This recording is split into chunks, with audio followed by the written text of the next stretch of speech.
From New York Times, I'm Michael Barbaro. This is The Daily.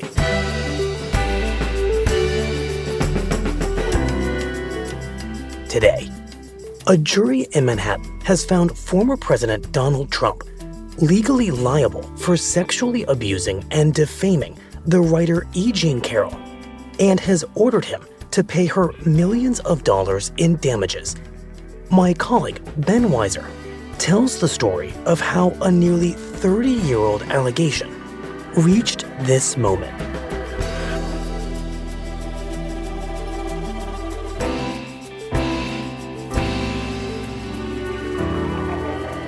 It's Wednesday, May 10th.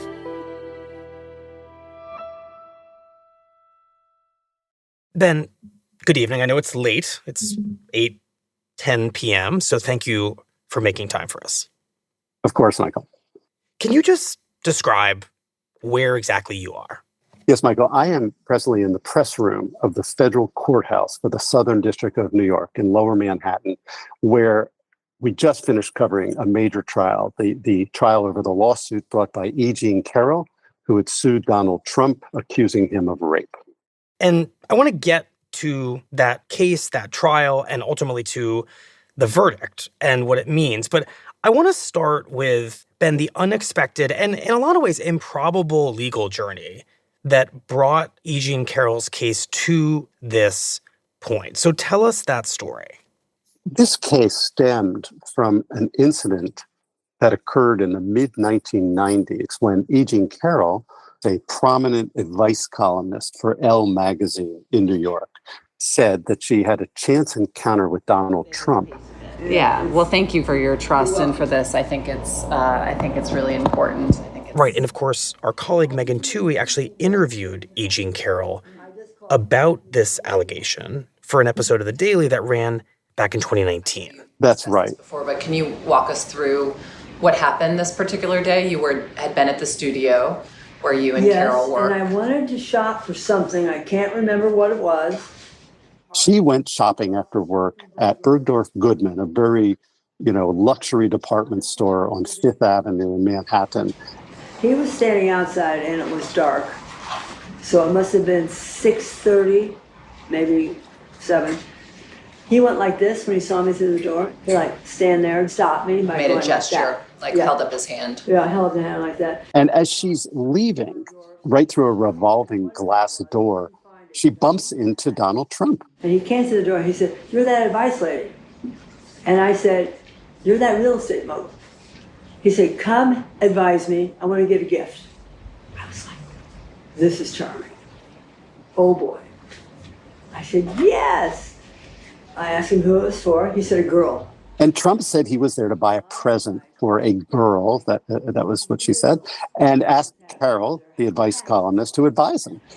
And I am just having such an engaging time because I have Donald Trump in tow. And he is asking for my advice. I'm thrilled that this is happening. Why are you so thrilled? Because it's Donald Trump and it's just delicious. Because he asked me for my advice. It's for a girl, right up my alley. I'm just thinking, this is it. E. Jean Carroll had also once written for Saturday Night Live. And as she said, she thought this would just be a great story to tell her friends later. And at that point, he said lingerie. Or he may have said panties. He may have said underwear. But I had the impression we started to go up the escalator. We went to whatever floor the lingerie was on. And we walked in, there was a counter on the left, and there was nobody there. And there was it looked like a filmy, sort of see-through gray, and when he picked it up, I could see it was a bodysuit. And he said, "Go put this on." I thought, "You put it on." And then the scene really started. I'm thinking, this is terrific. This is terrific. He says, it looks like it would fit you. I said, "No, it goes with your eyes." And there was a little bit of banter back and forth, which I was loving, and I was laughing. And he went like this towards the dressing room, and I'm thinking, I am actually laughing out loud, thinking, I'm going to make him put this bodysuit over his pants. That is the scheme. And I'm thinking it's going to be the funniest thing I have ever seen in my... I've got a picture in my head as we're walking, him going like this and putting it on. That's what I'm thinking. And we walk in the dressing room. I'm in front of it. I pass in front of him. He shuts the door and just pushes me against the wall. Boom. And kissed me. And I was continuing to laugh. And that's when I started to push him back. And that's when he started to lean forward. And that's when he put his weight against me. And he has two free hands because his shoulder's here. His shoulder's leaning into you. Yeah, holding me against the thing. Yeah. And one of his hands went under in between the flaps of my coat and pulled down my tights. Not off, but way down. And he ran his fingers around, looking, anyway, whatever he was doing, he was looking for my vagina, I guess, assuming that it hurt. And so it had to be with the other hand, as he held me, he unzipped his pants. Now, he could have unbuckled them. I don't know. He could have unbuttoned them. But pretty soon he had the tights down, his penis in this hand, and inserted it briefly. I don't think it was all the way. Yeah. I don't. And it was not long. Let's not put a time limit on it. I'm struggling. How long could it be? It couldn't be long. And what did you do next? I may have tried to hit him with my purse. I don't know. I don't know what I did with his hand. I have no idea. The thing I clearly remember is this. That's what I clearly remember. Trying to stomp his Well, feet? I have to get my knee up to get him off. Right? I got this knee up just slightly enough to back up. I didn't say a word. Anyway, so pushed him up, backed up. And then I just went down. I either went in the escalator or the elevator. I don't know. Got to the ground floor. She struggles to break free and ultimately does and flees the store. And her first instinct is to call one of her close friends, Lisa Birnbach, a journalist and author in New York. And she recounts exactly what happened. Lisa tells her, go to the police. You've been raped. She talked to another friend, Carroll Martin, a day later, a news anchor in New York. She said, don't go to the police. Donald Trump has hundreds of lawyers and will bury you. And that's the route she took. She decided to tell nobody. She swore her friends to secrecy and kept that secret for more than 20 years. And so it's not until 2019, when she writes a book about women's bad experiences with men, that she includes her own story with Mr. Trump. And that section is excerpted in New York Magazine before the book comes out, and it is published in June. And that is the first time that E. Jean Carroll went public with her allegation that Trump had raped her. Right. I remember reading that piece. We all read that piece. Donald Trump was president at the time, and it was a bombshell excerpt from her book. That's right. And Trump attacks her viciously. He says it never happened. And he adds, she's not my type. But E. Jean Carroll was unable to hold Trump legally accountable for this alleged attack. The statute of limitations for criminal action had long run. And many women in New York and elsewhere, who claim they've been sexually assaulted, and in many cases years ago, were in a similar situation. But then everything changed in New York. State lawmakers who were moved by allegations from all kinds of women, certainly also by the force of the Me Too movement, draft a very unusual law. And it grants people who say they are survivors of sexual offenses a new 1-year window in which they can file a lawsuit, civil claims, alleging abuse, sexual abuse, even if it occurred decades ago. And even if before this law was passed, the statute of limitations would have barred any such legal action. And Michael, one of the key proponents of this law was E. Jean Carroll.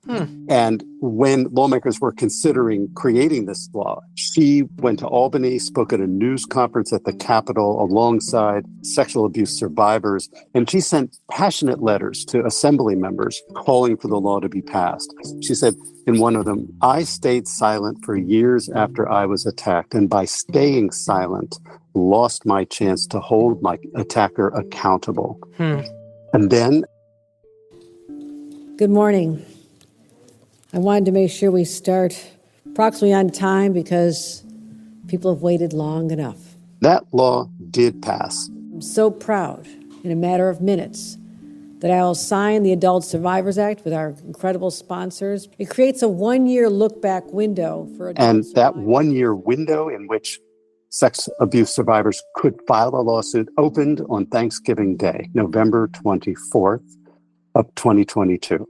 And I checked the court docket, and sure enough, minutes after midnight, E. Jean Carroll filed a lawsuit under the new law against Donald Trump, accusing him of rape. But there's an important caveat to this law. It allows only for civil suits, not criminal charges. There's no police arresting anybody. It doesn't put anyone behind bars, but it does allow a survivor of sexual abuse to seek damages and try to hold their abuser accountable financially and also reputationally. So very interestingly, E. Jean Carroll can now use this law that she's personally pushed for and has now passed to hold Donald Trump accountable for this alleged rape in a way that without this law would not have been legally possible. That's right. But, it's one thing to be able to bring a lawsuit. It's another thing to prove it, especially when it's an allegation that dates back decades.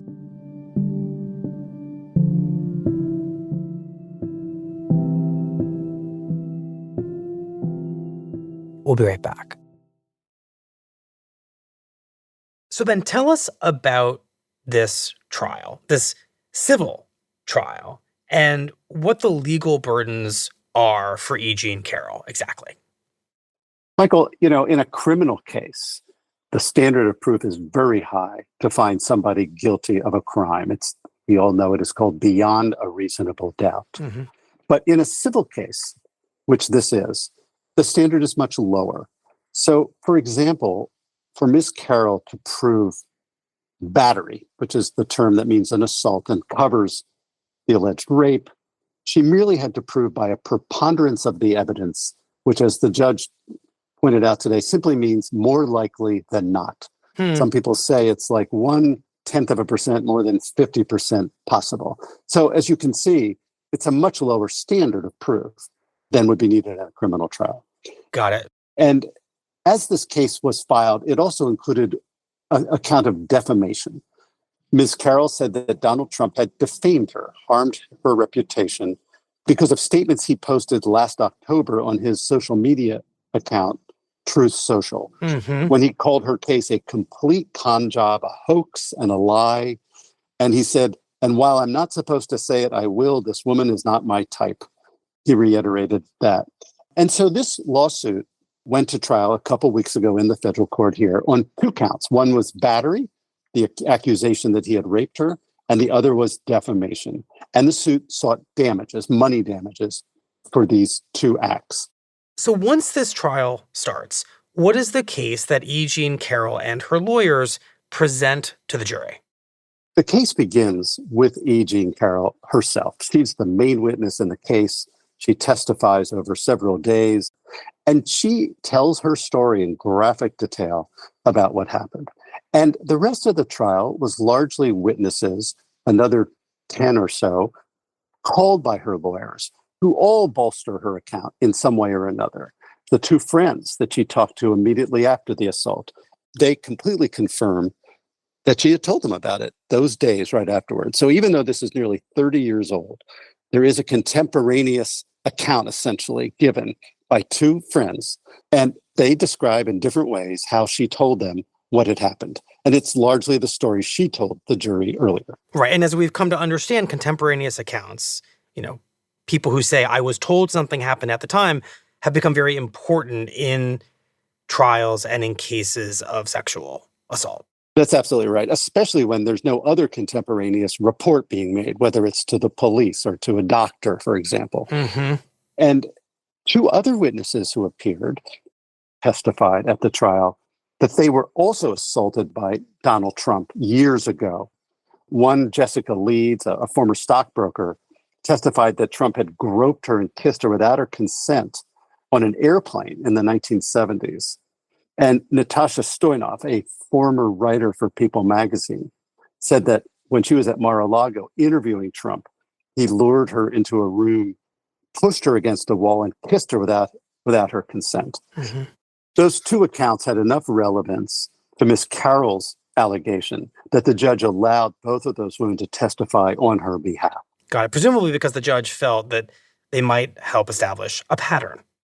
That's right, Michael.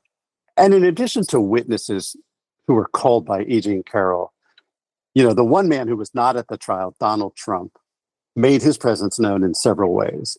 One was a tape that by now is notorious, and probably everybody's heard of it, the so-called Access Hollywood tape. Mm-hmm. I'm automatically attracted to beautiful. I just start kissing them. It's like a magnet. Which surfaced in 2016. And when you're a star, they let you do it. You can do anything. Whatever you want. Grab them by the pussy. And on it, Trump brags in crude terms about his ability to grab the genitals of women. And Ms. Carroll's lawyers played it because what Donald Trump actually says in that tape, in some ways, again, supports E.G. Carroll's argument that that's what he did to her. And I might add that E.G. Carroll's lawyers deposed Donald Trump last fall, asked him questions under oath, and he was videotaped, and he also appeared in that video at the trial. They played it for the jury. Are you familiar, I'm sure you are, with something that's often referred to as the Access Hollywood tape? Yes, I am. And Carroll's lawyers asked him in their deposition, in that video deposition, about his claim that as a celebrity, as a star, as he put it, he was able to grab women by the genitals. You could do anything. That's what you said, correct? Well, historically, that's true with stars. And his response was, well, historically, that's true with stars. And so the lawyer, Roberta Kaplan, for Miss Carroll, says, it's true with stars? And Trump says, well, if you look over the last million years, I guess that's been largely true. Not always, but largely true. Unfortunately or fortunately.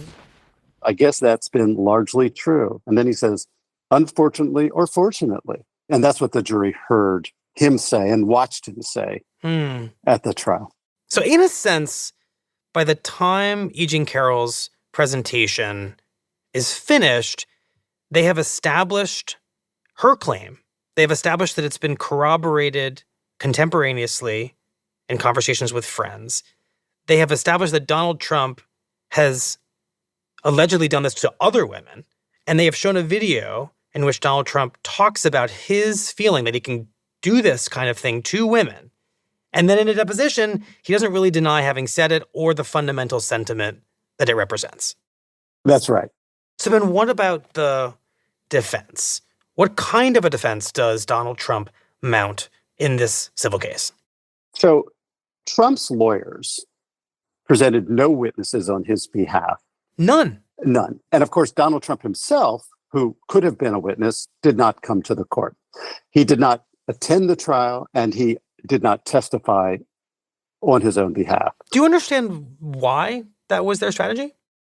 Well, it's still unclear to me if the defense really wanted Donald Trump to testify. I'm not sure, given his position, his total denial that this happened, how much more he would have added. Trump was not acknowledging he'd even seen E.G. Carroll or been with her that night at the store. And his own lawyer, Joseph Tacopina, essentially said that he didn't need witnesses. And Tacopina told the jury, who would we even call to the witness stand? How do you prove a negative? But without any witnesses on his behalf, essentially the defense presented by Donald Trump and through his lawyer, Joseph Tacopina, was carried out through cross-examination of Miss Carroll and her witnesses. With Miss Carroll, Mr. Tacopina focused on the fact that she had not gone to the police, that this attack had occurred in a very popular luxury department store where nobody had been there to see it. Mm-hmm. He highlighted also the fact that she couldn't actually remember the precise date this occurred. In the lawsuit, Ms. Carroll simply said that the rape had occurred sometime in the mid-1990s, 1995, 1996. Mm-hmm. In the trial, she was able to down to early spring of 1996, but there was no day. And essentially, Tacopina was saying, this is such an important thing that happened. You can't even tell us when it happened. And one of the most heated moments during the trial was during Mr. Tacopina's cross-examination of Ms. Carroll, when he basically asked why she had not screamed for help. And he went through a series of questions, and she finally said, "I'm not a screamer." She said she was in a panic. She was fighting. She said, "You can't beat up on me for not screaming." Mm-hmm. And Mr. Tacopina said he wasn't beating up on her. But Ms. Carroll, her voice rising, said from the witness stand that women often keep silent about an attack because they fear being asked what they could have done to stop it. They're always asked, "Why don't you scream?" And she said, "I'm telling you, he raped me, whether I screamed or not." So Trump's lawyer, and it's not clear that it's hugely successful, is trying to portray E. Jean Carroll as an untrustworthy teller of this story. That's right. And Trump's lawyer also made it very clear that, in his view, this lawsuit was a scam and that Ms. Carroll had brought it for status and political reasons. And he argued that she was doing just fine. You know, she had gotten a lot of publicity for her book and had gotten more well-known. And he said that Donald Trump doesn't have a story to tell here other than to say it's a lie. And that pretty much summed up the argument he made. Mm-hmm. I'm curious what you were thinking, Ben, as this case comes to a close and gets handed to the jury. You always think when you're watching a case, you know, how will the jury react? And what made this such a mystery is that for some very specific reasons, and unlike most trials, Michael, this jury was completely anonymous. Usually we can find out the names of jurors and something about them when they're being interviewed in the pre-trial jury selection process. But the judge here expressed concern that if the jurors' identities were known, they could possibly be subject to harassment or worse by supporters of Mr. Trump or by anybody who was unhappy with the decision. So, Ben, that brings us to Tuesday morning. The jury has the case. I had expected them to need a lot of time. They didn't. They needed just a few hours. That's right. In less than 3 hours, they came back with a verdict. There were no notes, no questions. No one was asking for testimony to be read back. The jury came back very quickly for any case, but certainly for this kind of case with a verdict. Mm-hmm. And just walk us through that verdict, because it's a little bit complicated.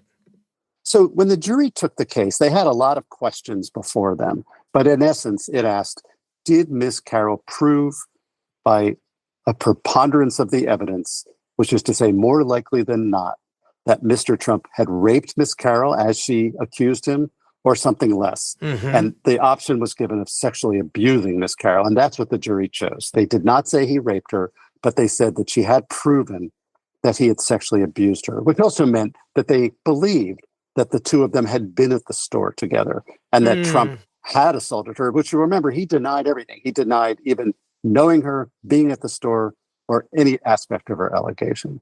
Got it.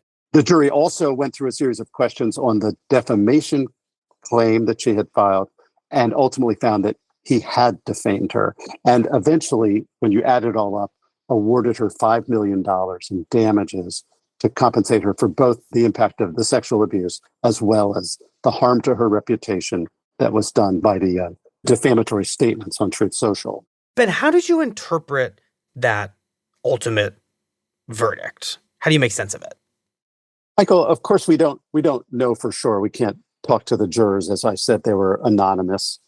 But even though the jury did not find that Trump raped Ms. Carroll and instead found that he sexually abused her, overwhelmingly, I think this is a verdict against him. And E. Jean Carroll certainly saw this as a victory today. She said after court in a statement, "I filed this lawsuit against Trump to clear my name and get my life back." And she said, today the world finally knows the truth. Ben, it strikes me that you have now covered several of the most important cases stemming from the Me Too movement. The case of Jeffrey Epstein, the alleged serial abuser of young women, and the trial of his longtime partner, Ghislaine Maxwell, and now Trump. And when we think about the meaning of the Me Too movement, it ultimately is holding powerful people, mostly men, accountable for how they treat women. And it's hard to think of anyone more powerful than the former president of the United States. That's right. And, there's been a lot achieved in recent years. And certainly the Me Too movement has made its force felt in a very important way. But this is a first.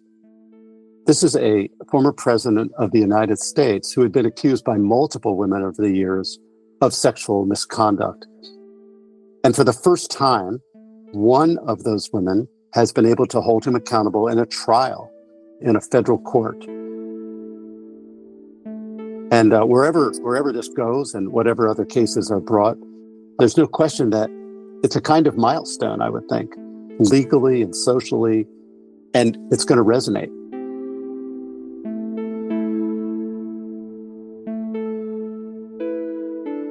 Well, Ben, thank you very much. We appreciate it. Thank you, Michael, for having me. On Tuesday night, Trump said that he planned to appeal the jury's verdict. Meanwhile, one of the New York legislators who wrote the law that allowed E. Jean Carroll to sue Trump, State Senator Brad Hoylman, said that the verdict demonstrated why the law was needed. Hoylman said, quote, "There should be no limit on survivors bringing their abusers to justice."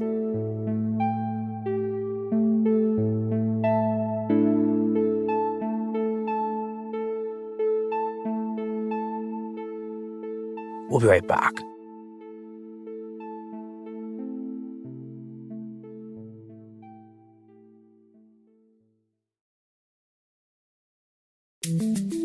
Here's what else you need to know today.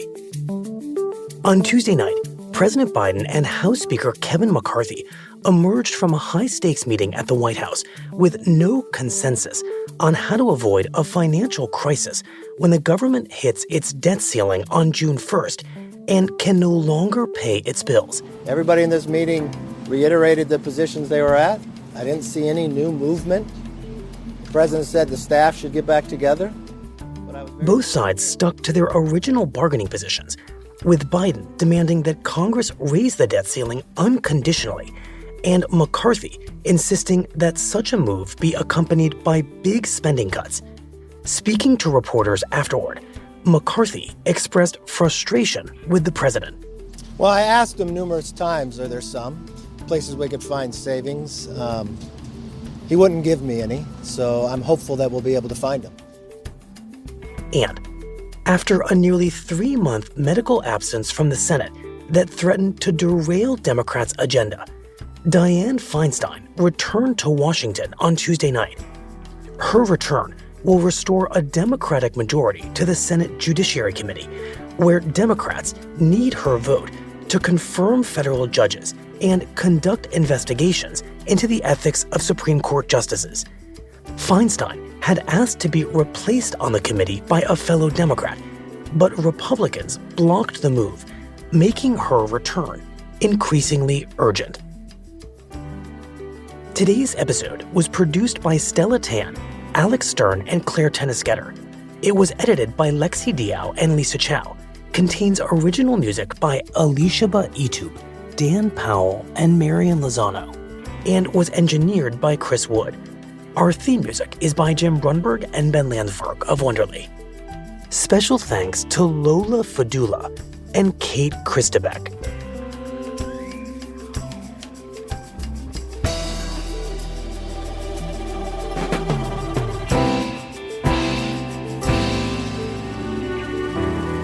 That's it for the Daily. I'm Michael Barbaro. See you tomorrow.